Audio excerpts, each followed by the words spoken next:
Hey everyone, this is Tim from YourSixStudios. Today in this video, I'm going to go ahead and show you how to fix your PlayStation 5 when it won't turn on. So let's go ahead, jump into the video right now.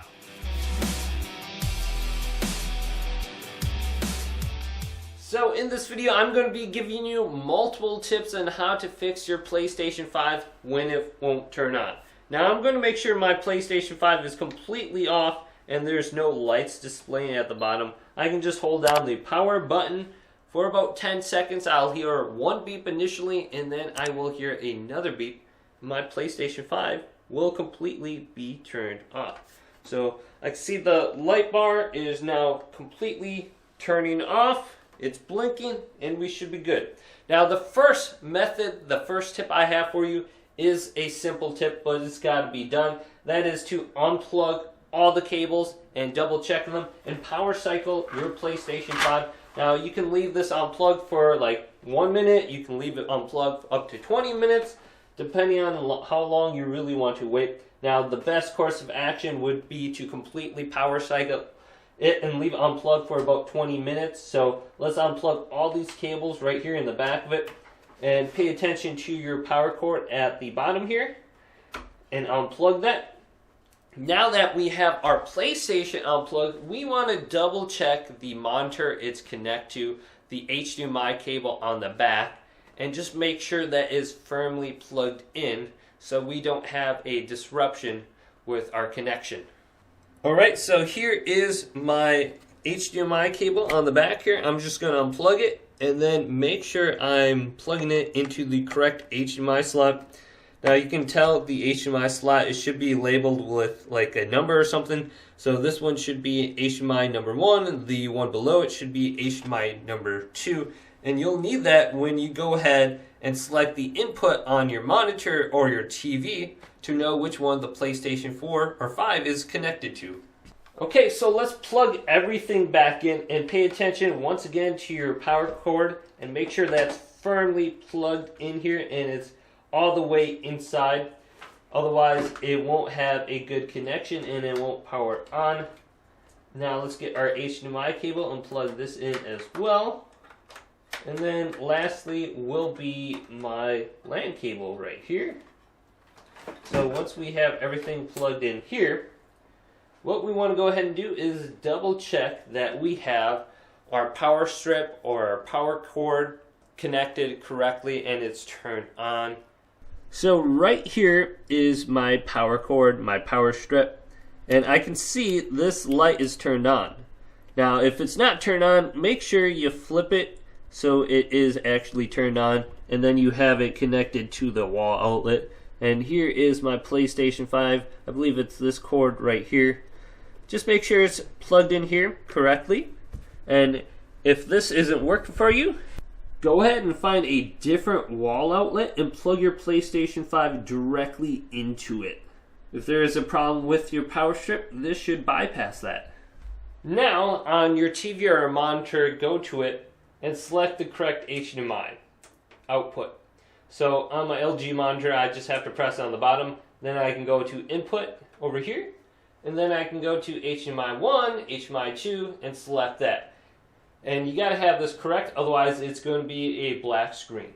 So let's go to HDMI number 2, which should be my PlayStation, or HDMI number 1. So now that we have the correct HDMI selected on our monitor or our TV, what we want to go ahead and try is turning on our PlayStation 5 with a disc. So I have a copy of Battlefield 4. I'm going to go ahead and insert it into the disk drive down here.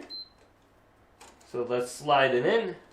And once we went ahead and inserted the disc, our PlayStation beeped and it is now turning on. You can see the light on the bottom here and it's displaying on the screen. So we don't have to put the disc all the way to turn on our PlayStation. Maybe there's an issue with your power button on your PlayStation and that's why it's not turning on. Now another way that you can turn on your PlayStation is by pressing the PlayStation button on the controller. So this button right in between the joysticks, I can press that, I can be on my couch and I can turn on my PlayStation from afar. So let's press this as soon as my light bar turns off here. So let's turn on my PlayStation now using the PlayStation button.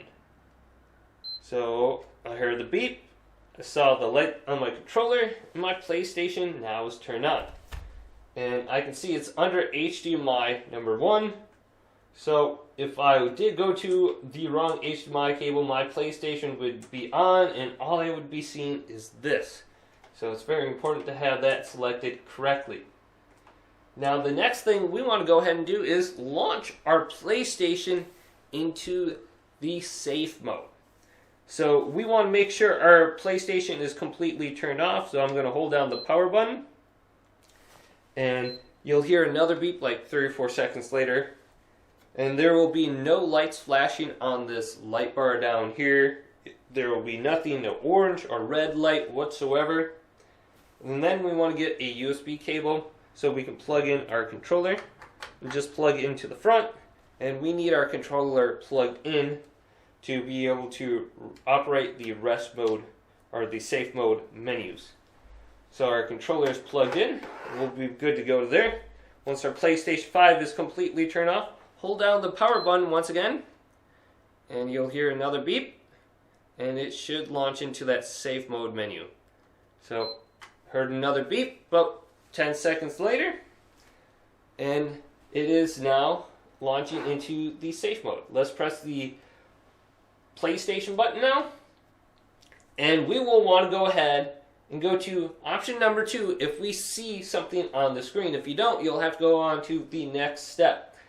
So if we do see something on this screen, there could be a problem with our video resolution on our monitor. Let's say our monitor currently doesn't support what our PlayStation is set to, because our PlayStation 4 is, let's say it's set to like a 4K setting, and our monitor only supports like 720p, so it's not going to be able to display what our PlayStation 4 is set to. So we want to change our video resolution on our PlayStation to automatic so we can switch it from one screen to the next screen without having any kind of issue.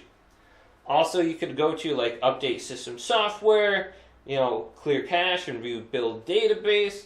And if everything else doesn't work, you can completely reset your PlayStation 5 and reinstall the system software. So you do have some options under this list. Well, let's go to number 2 and just change the video output. Go to change resolution right here and go to OK. Should restart my PlayStation 5 and it will launch back up with an option to choose automatic. Now, another thing that you could try is if this monitor doesn't work, go to a different monitor or a TV and just see if your PlayStation does indeed start on that. Because it could be a problem with your monitor and not your PlayStation 5, so you definitely want to eliminate that as a potential cause for your PlayStation 5 not starting. So now let's choose the automatic resolution under this list. And boom, we should be able to go to any monitor or TV we want now without having a problem. And lastly, we will want to go ahead and clean our PlayStation 5. There's tons of different cleaning videos online where you can use compressed air, and you can open up your PlayStation very easily by removing these panels. And you want to go ahead and remove any of the dust from the components on the PlayStation 5. You can take out the fan and get a good visual of what's inside your PlayStation 5. If you have dead cockroaches, dead ladybugs, or ants, that could all be affecting how your PlayStation 5 starts up. So go through one of those cleaning video tutorials and completely eliminate all the dust from inside your console and see if that is what is causing your issue, making your PlayStation 5 not start. Now, compressed air is relatively cheap. You get 3 or 4 cans for about $10 from Walmart. And this just sprays air, just like that. And it'll blow away all the dust, and then you can use a vacuum also. So, if this video did indeed help you out, go ahead and leave it a big thumbs up and subscribe to my channel down below for more tech help videos coming up next on YourSixStudios.